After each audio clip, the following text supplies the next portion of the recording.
بسم اللہ الرحمن الرحیم۔ ناظرین، آپ دیکھ رہے ہیں میرے یوٹیوب چینل، میں ہوں نسیم فاروق۔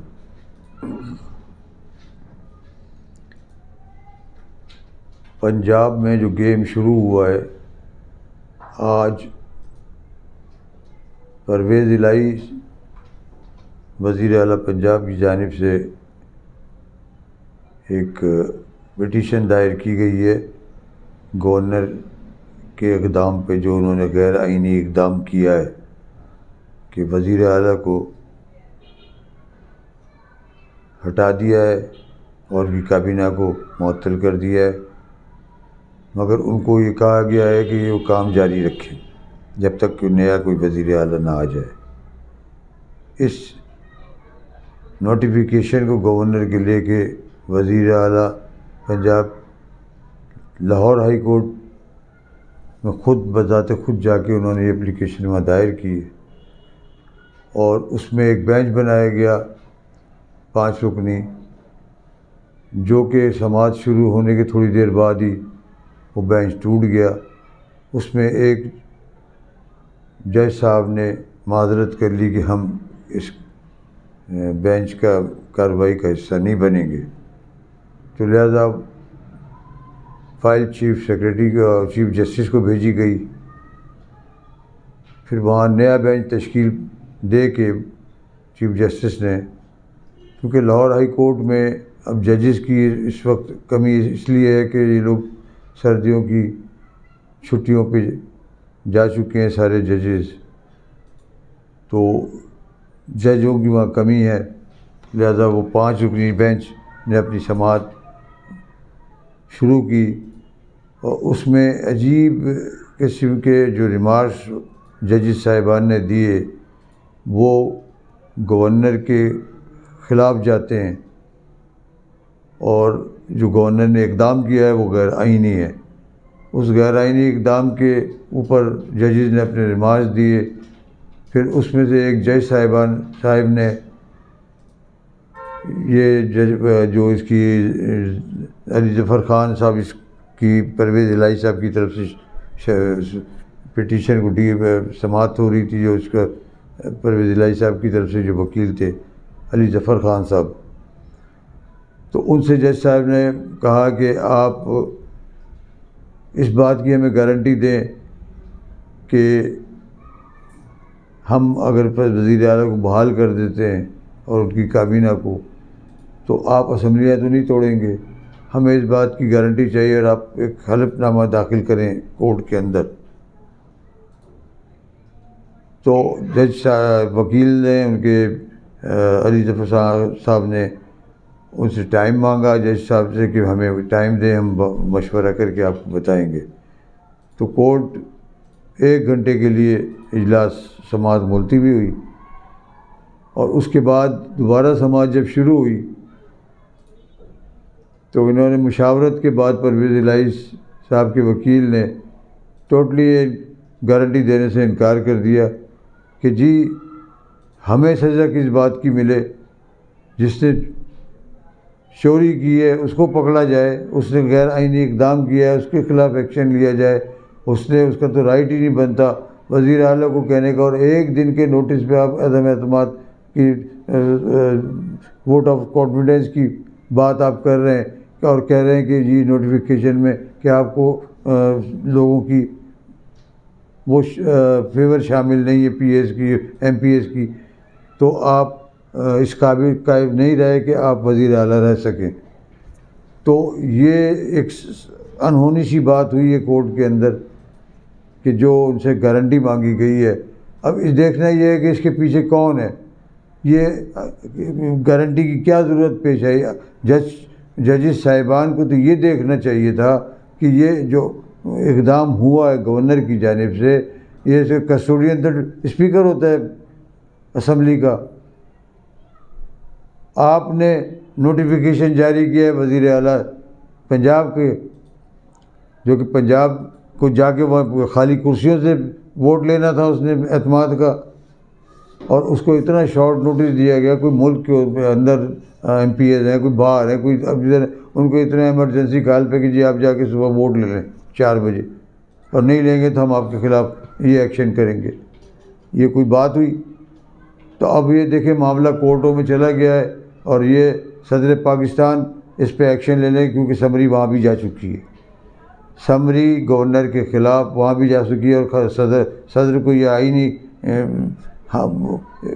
وہ حاصل ہے کہ وہ گورنر کو ہٹا سکتا ہے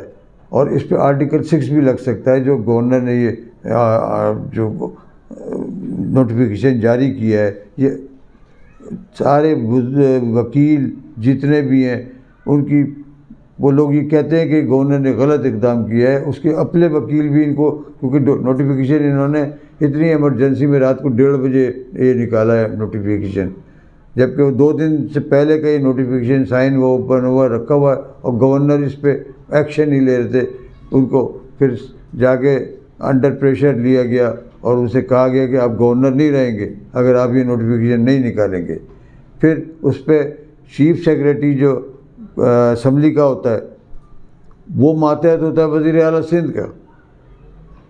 اس نے بھی یہ غیر آئینی اقدام میں گورنر کا ساتھ دیا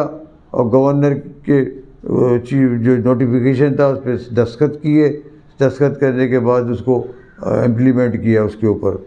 جو کہ انتہائی غیر آئینی تھا، جبکہ اسے چیف سیکریٹری کو وزیر اعلیٰ سے مشورہ کرنا چاہیے تھا. اور یہ نوٹیفیکیشن جو گورنر نے وزیر اعلیٰ کے خلاف بھیجا یہ اسپیکر کے خلاف ہونا چاہیے تھا. اسپیکر نے جو رولنگ دی تھی اور اجلاس پہلے سے آلریڈی چل رہا ہے تو دوسرا اجلاس کیسے شروع ہو سکتا تھا اور اس پہ کیسے ووٹ آف نو کانفیڈنس لی جا سکتی تھی. تو یہ دیکھیں اب پنجاب 12 کروڑ کی صوبہ ہے، اس کے اندر ایک عجیب سی کیفیت آج 15 دن سے چل رہی ہے اور وہاں نوٹوں کی بوریاں لے کے وہ زرداری بیٹھا ہوا ہے، ادھر چودھری شجاعت اور یہ ساری حکومتی اتحادی جتنے بھی ہیں وہ اس کام پہ لگے ہوئے ہیں کسی بھی طریقے سے اس اسمبلی کو روکا جائے. اس کی وجہ یہ ہے کہ وہ الیکشن سے بھاگنا چاہتے ہیں اور الیکشن میں لڑنا نہیں چاہتے. انہیں پتہ ہے اپنی بدلیاتی الیکشنوں میں اور ضمنی الیکشن جو پنجاب کے ہوئے اس میں ان کو نتیجہ سامنے آیا ہے اس میں یہ اب یہ الیکشن کی طرف جانا ہی نہیں چاہتے اور یہ حکومت کو مزید پرولونگ کرنا چاہ رہے ہیں، اس کو مزید ایکسٹینشن دے کے 1 سال آگے بڑھانا چاہ رہے ہیں تاکہ الیکشن نہ ہو اور ہم اسی طرح سے لوٹ مار کرتے رہیں اور مزے لوٹتے رہیں. 75-76 رکنی کابینہ ان کی کرائم منسٹر کی شہباز شریف کی، ادھر رات کو ان کا ایک اجلاس ہوا ہے اس ڈی نوٹیفائی کرنے سے پہلے، اس میں شہباز شریف، زرداری، چودھری شجاعت اور یہ شہباز شریف کرائم منسٹر جو ہے یہ ان سب کی آپس میں مشاورت ہوئی ہے اور گورنر کو انڈر پریشر لے کے جو کہ سائن شدہ ڈی نوٹیفیکیشن رکھا ہوا تھا اس کو انہوں نے رات کو اجلت میں 1:30 بجے اس نوٹیفیکیشن کو جاری کیا ہے اور جا کے اسمبلیوں کو سیل ہونے کا آرڈر کیا ہے کہ اسمبلیاں سیل کر دو. اگر وزیر اعلیٰ اندر ہوگا تو اسے بھی بند کر دو اور سیل باہر سے لاک کر دو اس کو. تو یہ ان لوگوں کی حالت ہے، اتنے بوکھلائے ہوئے ہیں، ہر آئینی غیر آئینی اقدام جوتے کی نوک پہ انہوں نے رکھا ہوا ہے اور کسی بھی طریقے سے اقتدار کو طول دے رہے ہیں. یہ چاہتے ہیں کہ ہمارا اقتدار طول پکڑے اور ہم الیکشن میں نہ جائیں. ان کو اپنی اوقات کا پتہ ہے کہ عوام ان کی شکلوں سے نفرت کرتی ہے، عوام ان کی شکلیں دیکھنا نہیں چاہتی. ٹی وی چینل پہ اگر ان کی نظر بھی آتے ہیں تو لوگ اپنے چینل تبدیل کر دیتے ہیں، ان کو دیکھنا نہیں چاہتے. سوشل میڈیا پہ جو ان کا حشر ہو رہا ہے وہ سب دنیا، پوری پاکستان دیکھ رہی ہے اور دنیا دیکھ رہی ہے. تو اب دیکھیں اس کا آخر وہ ابھی نے پھر دوبارہ عدالت نے ٹائم دیا ہے، انہوں نے ٹائم لیا ہے ان سے کہ جی ہم سوچ کے آپ کو جواب دیں گے. جواب کیا دینا ہے؟ ادھر صدر پاکستان نے اپنا ایکشن لینا ہے اور اس کو ڈی نوٹیفائی کر کے اس کو گھر بھیجنا ہے گورنر کو. وزیر اعلیٰ آٹومیٹکلی بحال ہو جائیں گے، ان کے سارے اقدامات کو غیر آئینی دائرے اس کو معطل کر دیں گے پریزیڈنٹ. یہ تو ایسے ہو گیا نا کہ پریزیڈنٹ کل کو ڈی نوٹیفائی کر دیں وزیر اعظم پاکستان کو، شہباز شریف کو، اور انہیں گھر بھیج دیں بنا کسی وجہ کے، جو کہ ان کا اختیار گورنر کا تھا ہی نہیں، جو کہ انہوں نے اس پہ ایکشن لیا. اب یہ گورنر کے گلے پڑ جائے گا، آرٹیکل 6 لگے گا ان کے اوپر. یہ جتنے بھی اس غیر آئینی اقدام میں جو لوگ بھی شامل ہیں، اس میں چیف سیکریٹری بھی آئے گا جو کہ ابھی نیو اپائنٹمنٹ تھا اس کا.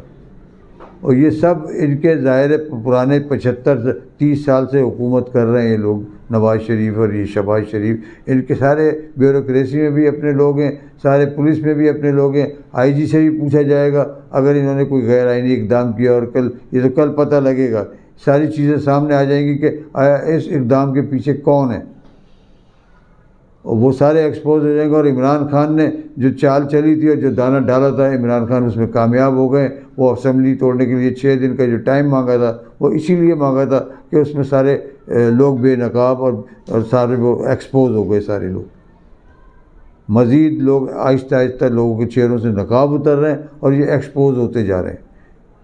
اس کے ساتھ ہی ہم دوسری طرف چلے تو اسلام آباد میں آج بڑا خوفناک دھماکہ ہوا ہے گاڑی کے اندر، جس کو روکا گیا، وہ بھاگنے کی اس نے کوشش کی، اس کو پولیس والوں نے بڑی جافشانی سے ان لوگوں کو روکا۔ اس کے بعد اس میں ایک آدمی اور ایک لیڈیز بیٹھی ہوئی تھی، تو وہ آدمی جب نیچے اترنے کے بعد دوبارہ وہ اندر گیا، اس نے کوئی بٹن دبایا اور گاڑی بلاسٹ ہو گئی ہے، جس میں وہاں کی شہری کم از کم 20 شہری وہاں سے، اور جو ایک پولیس والا جو آن ڈیوٹی تھا وہ اس میں جاں بحق ہوا ہے۔ اگر یہ خدا نہ خواستہ ایک شہر کے اندر داخل ہو جاتی اسلام آباد میں تو کتنی تباہی اس میں لاتی ہے، کسی اسکول میں داخل ہوتی یا کہیں ایسی جگہ پہ کسی جہاں پہ پبلک پلیس تھا، اگر یہ وہاں جا کے ایک کارروائی کرتے، یقیناً یہ کوئی نہ کوئی کارروائی ڈالنے آئے تھے۔ تو آج یہ حکومت کسی کام پہ نہیں لگی ہوئی، بغض عمران خان میں وہ اس وقت جو غیر قانونی اقدامات کر رہے ہیں، اور وہ ملک کدھر جا رہا ہے، کہاں کھڑا ہے، یہ کوئی نہیں دیکھ رہا۔ ملک کا کیا حشر ہونا ہے، ملک کا کیا حشر ہو رہا ہے، انہوں نے کہاں پہ پہنچا دیا اس 8 مہینے کے اندر، ادھر یہ ان کو احساس نہیں ہے۔ دوسری طرف انہوں نے جو قمر جنرل ریٹائرڈ باجوہ کے خلاف جو آڈیو لیک ہوئی ہے، ان کے FBR کے جو اکاؤنٹ لیک ہوئے ہیں ان کی بیگم کے نام پہ اور ان کے بہو کے نام پہ، اور 1200 ارب روپے کا فراڈ انہوں نے 8 مہینے اور 6 سال کی جو ان کی پروموشن تھی، وہ ایکسٹینشن تھی، اس کے اندر انہوں نے کیا ہے۔ تو یہ آج انڈیا کا ایک چینل اس کو سنا رہا ہے ان کی ساری رپورٹ کو، یہاں تو چھپائی جا رہی ہے، ہمارے چینل نہیں دے رہے، کیونکہ FBR کے یہ رپورٹ باجوہ کی لیک ہونے پہ 3 ماہ کے لوگوں کو گرفتار کر لیا گیا ہے صرف اس ویڈیو کو لیک کرنے پہ۔ تو یہاں تو کوئی دکھا ہی نہیں سکتا، یہ فوج ہے اور یہ لوگ ہیں بس، باقی ججز ہوں کوئی بھی ہو، ان لوگوں کے خلاف پہلے آڈیو ویڈیو لیک ہوئی ہیں اور ان کے وہ تمام معاملات ہوئے ہیں، کسی کو کوئی گرفتاری نہیں ڈالی گئی۔ یہ جنرل تھے ریٹائرڈ اور فوج کے آدمی تھے، تو فوج کو یہ سارے حق حاصل ہیں۔ تو یہ سارے معاملات ہیں جو ہو رہے ہیں، اس کا یہ لمحہ فکریہ بھی ہے اس پاکستان کے لیے بھی، ہم سب کو یہ سوچنا پڑے گا، اور ہماری اسٹیبلشمنٹ کو بھی۔ اب ہمارے آرمی چیف جو نئے آئے ہیں، اب لوگ قوم کی نظریں ان کے اوپر لگی ہوئی ہیں، ابھی کیونکہ نئے آئے ہیں، ابھی انہوں نے ٹرانسفر پوسٹنگ اپنی صحیح طرح سے اپنی ٹیم بنائیں گے، اور ایک جو اقدامات کریں گے، وارننگ تو انہوں نے دی ہے ابھی اداروں کو کہ جو بھی ماتحت ادارے اور دوسرے ہیں کہ ان کو سختی سے کہا گیا ہے کہ آپ بالکل پالیٹکس کے نزدیک نہ جائیں۔ تو یہ آگے دیکھیے، اللہ بہتر کرے اس پاکستان کے حق میں اور اس ملک کے حق میں۔ اس کے ساتھ ہی میں آپ سے اجازت چاہوں گا۔ اللہ حافظ، السلام علیکم۔